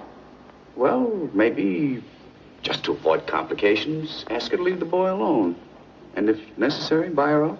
Now, Henry, don't even consider anything as foolish as that. All right, all right, all right. It's just a thought. If you want me to, I'll drop it. Good. How much did you pay the girl? What do you mean? Don't I know my Henry and his innocent eyes? I beg your pardon, sir, but you've told me to let you know when Mr. Jack arrived, sir. He's just come in, sir. Thank you. You see, he's home early for the first time in weeks, and I'll tell you why. He went to the theater as usual, and she gave him his walking papers. And the poor boy is probably all upset. I hope he is. And Martha, don't you baby him. Don't you spoil what I've done. Hello. Hello, sir. Hello, Mother. Hello, Father.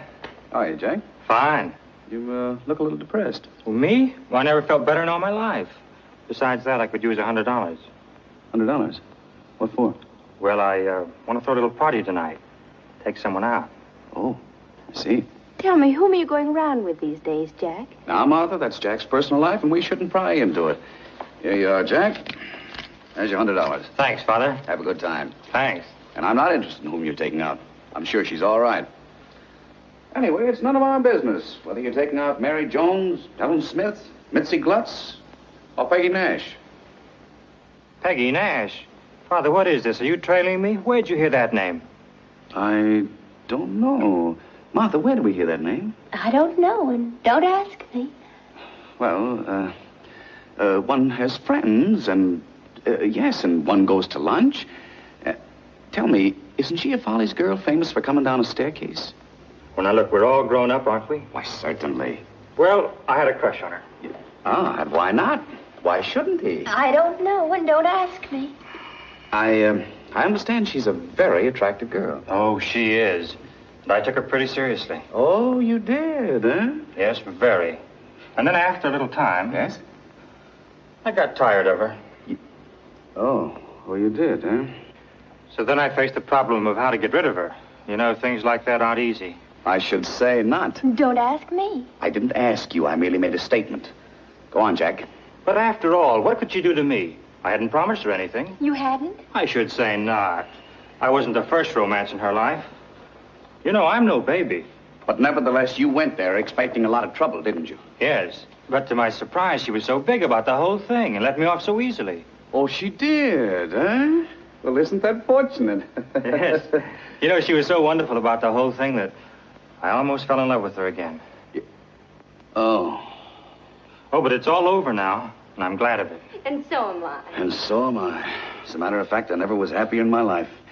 And while we're on the subject, Jack, I think you're getting to the age where you should start to look around for a really nice girl. Oh, I don't have to look around. I've met her already. Oh, you have? A wonderful girl. The most wonderful girl I ever met in my life. Really? Well, isn't that nice? Tell me, who is the young lady? Is she someone I might know? A New York girl, perhaps? Oh, no, she comes from Philadelphia. Oh, from Philadelphia. Somehow Philadelphia always sounds right, doesn't it, Martha? Yes, it does. Tell us who she is. Yes, tell us. Well, have you been to Earl Carroll's Vanities? You mean this girl comes down a staircase, too? Oh, I should say not this girl. This one slides down the banister, falls right in the orchestra, and lands bang, right on the big drum. Oh, you'll be crazy about her. Well, see you tomorrow. I have to run along.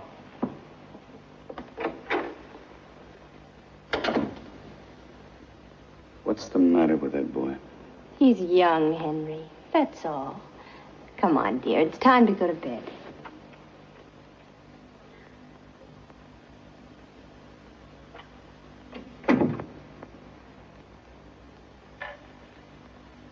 Martha, I want to ask you something, and don't spare my feelings. Be absolutely frank. I always am. If you didn't know me, and you saw me for the first time on the street or in a restaurant, Martha, do you think I'm getting a little heavy? Don't let that worry you. As a matter of fact, I like it. Let me tell you something. Nearly 15 years ago, when you and Grandfather brought me back from Kansas, I still didn't feel that you really belonged to me, and only to me. I can't put my finger on anything definite, but still, whenever I wasn't with you, I was always a little uncertain and nervous about my little Casanova. And then, one day, I noticed that you began to have a little, well, just a little tummy. Then I knew I was safe. From that moment on, I knew that you were really mine, that you'd settle down. Now go to bed, darling. You've had a hard day. Good night. Good night, dear. Yes, we were married 25 years. We were celebrating our silver wedding anniversary.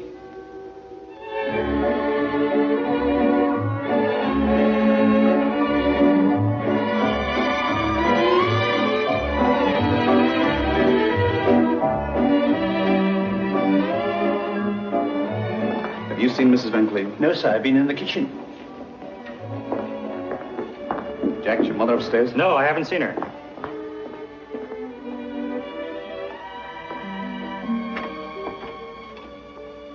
Darling, what are you doing in here all alone? Nothing. I just want to take a little rest. After all, it's been such an exciting evening. Nothing wrong, is it? No, nothing. Are you sure? Yes, dear. You're feeling all right, aren't you? Of course, darling. I'm just... Just what? Well, to tell you the truth, I was being a little sentimental, so I came in here for a few minutes.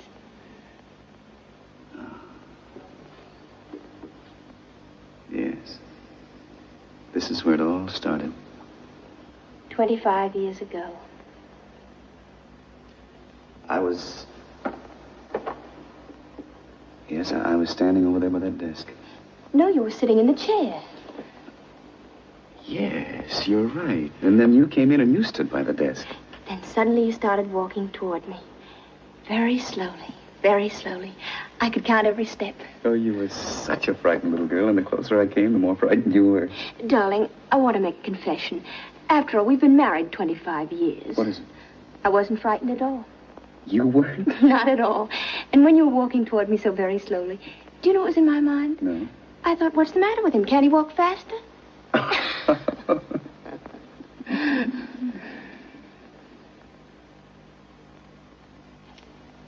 And then I ran out into the hall. But you came back? Only because I had to sneeze. Mm. I beg your pardon, madam. You're wanted on the telephone. Oh.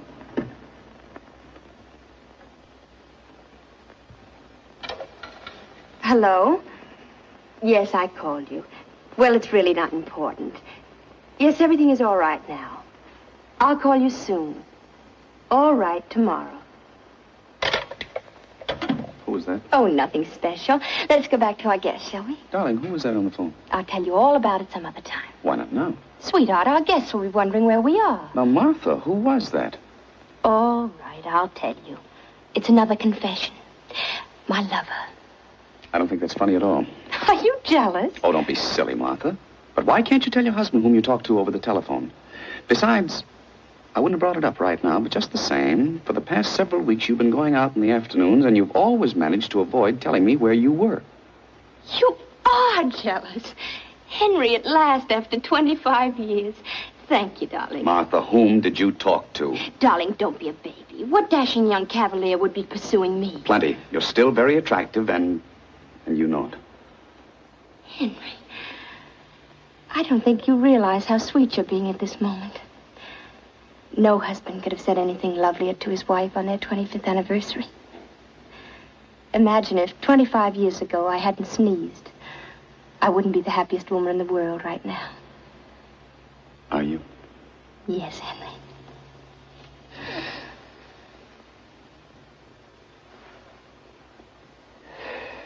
Now, who was it? I'll tell you tomorrow. I am not going to leave this room until you tell me. Well, knowing my obstinate little boy, you promise to be sensible and not make a mountain out of a molehill? I promise. Now. Well, you know how women are. We have too much time on our hands, and we begin to imagine that there are things wrong with us. And I'm no exception, so I've been going to a doctor, that's all. Darling, I feel like a fool.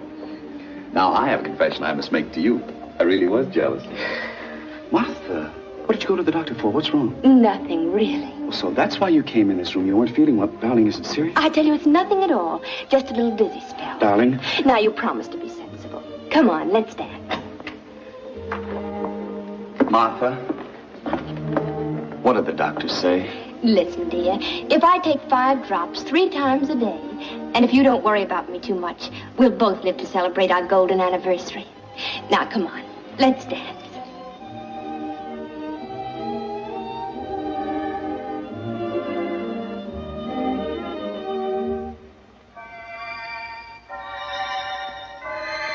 I didn't know it then, but this was our last anniversary.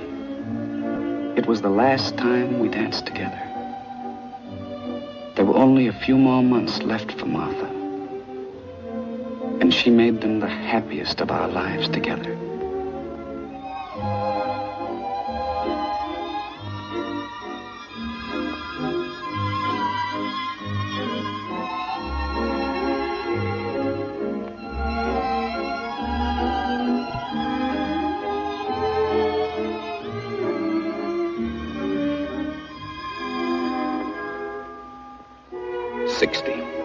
Yes, I was 60.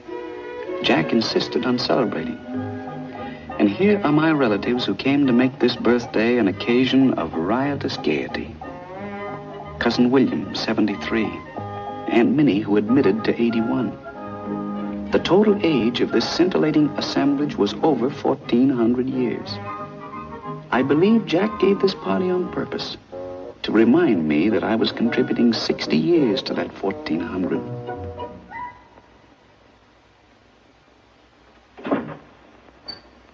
Good morning. Good morning, Miss Ralston. Is Mr. Van Cleve down yet? He's having his breakfast. Thank you. Good morning, Mr. Van Cleve. Good morning, Miss Ralston. Sorry to get you up so early, but I want these 2 letters to leave on the 9:30 plane. Yes, Mr. Van Cleve. And when you get back to the office, will you please see that I get a complete domestic report from every department before noon, because I may go to Chicago. Very well. Now, there's just one little thing. It's, well, a letter came in from your father addressed to the board of directors, and... Is he trying to go over my head again? I'm sure he didn't mean it that way. What does he want? We live together in the same house, and then he writes letters to the board of directors. What's the old gentleman trying to put over this time? He wants the board of directors to vote him a bonus. A bonus? He talked to me yesterday, confidentially.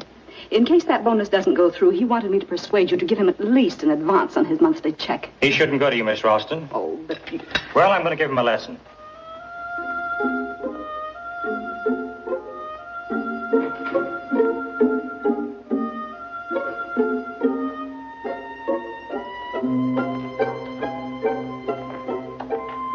And Miss Ralston, if my father ever talks to you again, tell him that he ought to be ashamed of himself and that you are in no position to deliver any messages.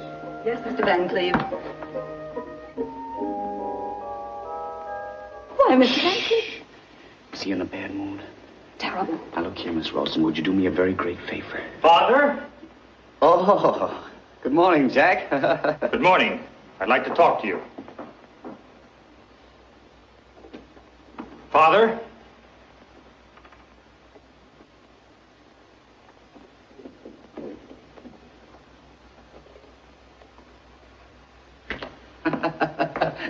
I heard a very funny story. You'll love it. It'll start your day off with a laugh.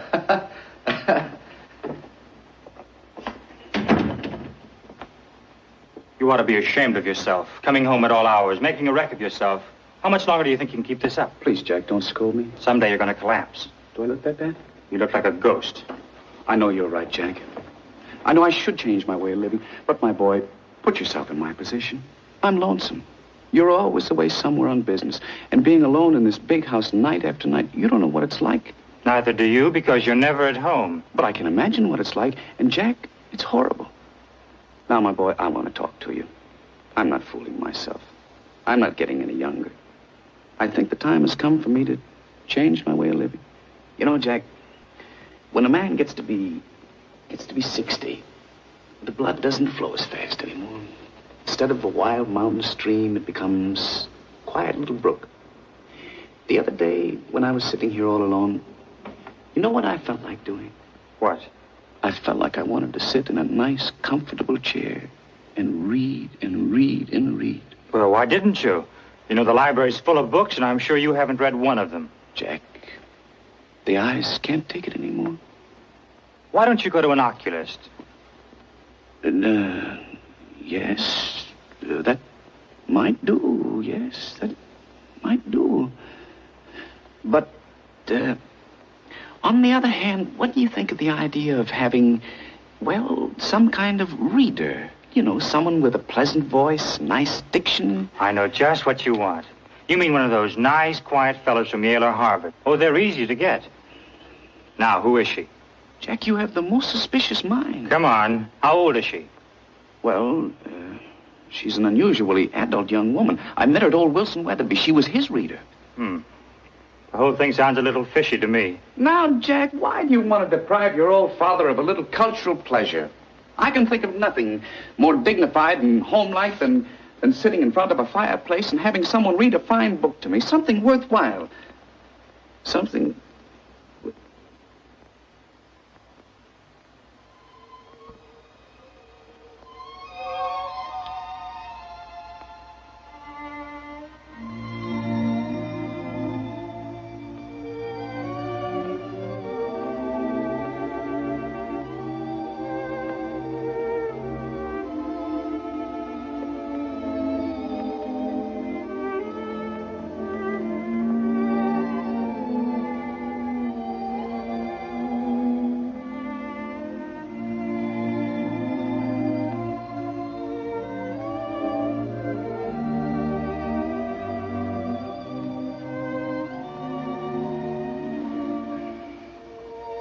Father, her last thought was that you should be happy.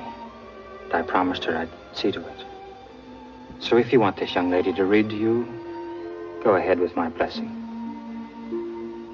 No, I couldn't do it.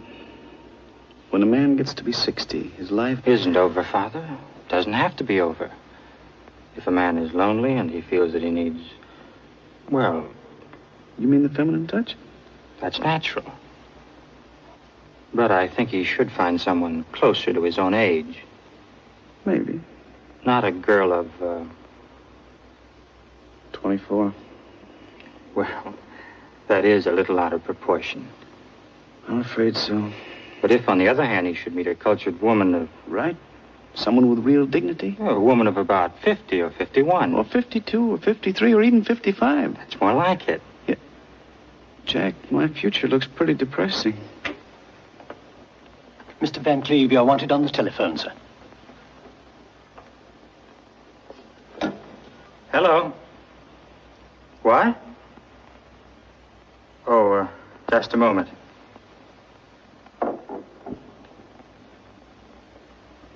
It's for you, Poochie.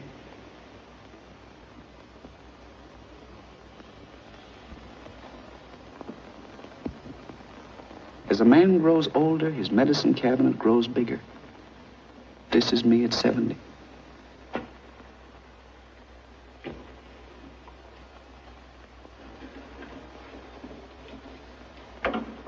Now, really, there's nothing to worry about. But Mrs. Van Cleve, please... I know, but it was his 70th birthday yesterday, and I didn't have the heart to keep him from celebrating a little. You know, I hate to go to that banquet and leave the old man alone. I'd just as soon stay home. No. It's perfectly all right for you to go. In fact, the fewer people around him, the better off he'll be.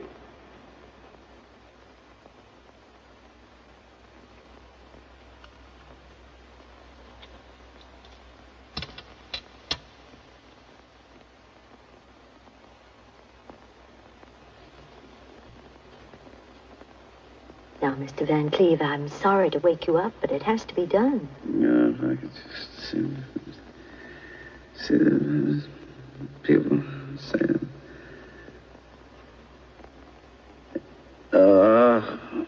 Now, open your mouth, please. Oh, go away, and leave me alone. Oh. What was that dream all about? Oh, I was having such a good time. Just open your mouth. What was that all about? Oh, yes. The door opened, and a man stepped out of a rowboat. He said, "Henry, I've come to take you on a trip from which you'll never come back." Please, don't get excited. And I said, "My good fellow, if I ever take a trip like that, it'll be in a deluxe cabin. And not in a dinky little rowboat that doesn't even have a bar." So I threw him out, rowboat and all. Good. And what do you think he did? He came back with a big luxury liner, floating on an ocean of whiskey and soda. And instead of funnels, there were big black cigars.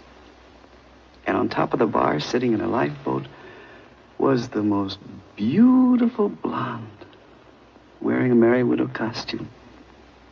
She dived into the whiskey and swam right over to my bedside. "Henry," she said, "how about a little dance?" And the man from the boat took an accordion out of his pocket, and he played the Merry Widow waltz. The girl held her arms out to me, and she started to dance. Well, with him playing and her dancing, and me up to my neck in whiskey anyhow, well, I put my arms around that beautiful girl and was just about to dance with her when, of all people, you cut in. You, yes, you. Just open your mouth. Oh, go away and take that thermometer with you. Oh.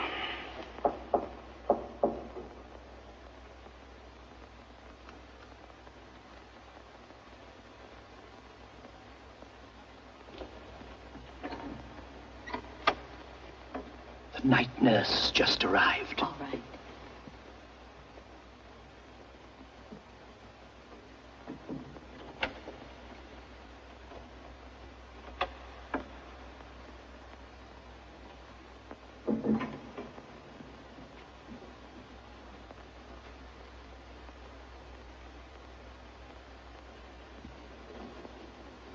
evening. Hello. First door to the right. Thank you.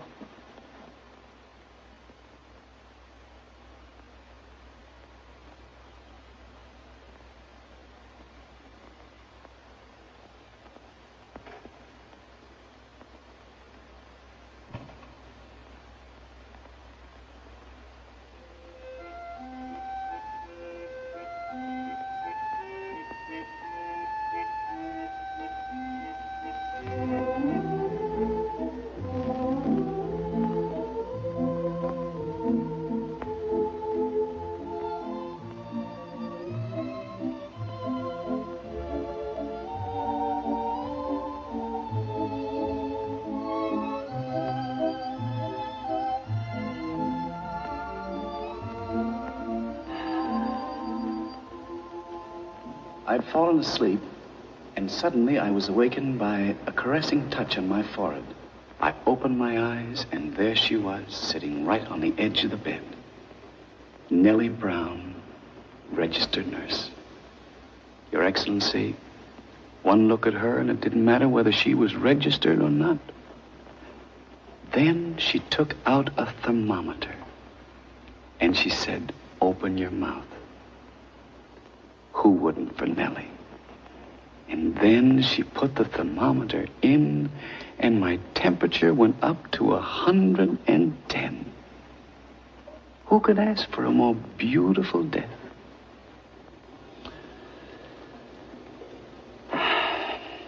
Your Excellency, that's the story of my life. And I'd be grateful if you'd push the button and have it over with. No. Definitely no. I hope you will not consider me inhospitable if I say, sorry, Mr. Van Cleve, but we don't cater to your class of people here.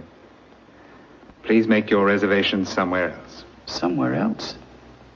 But, Your Excellency, if I walk into the lobby of the other place...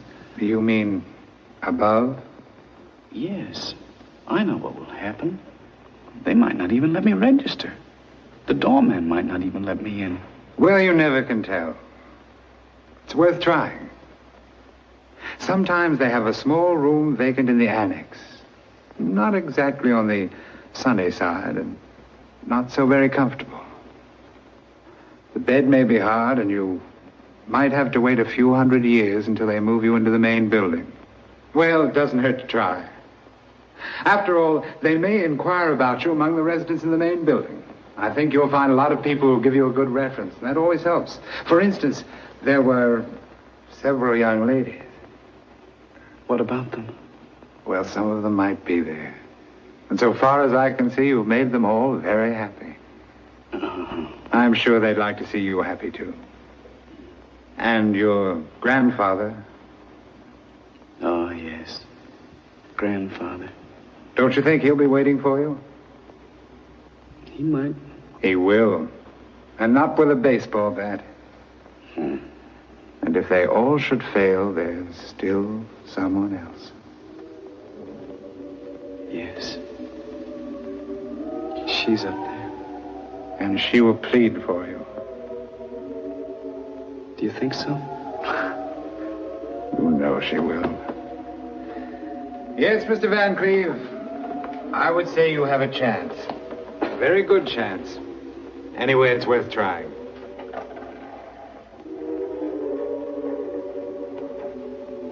Goodbye. Goodbye, Your Excellency. And thank you. Good luck. I'll need it.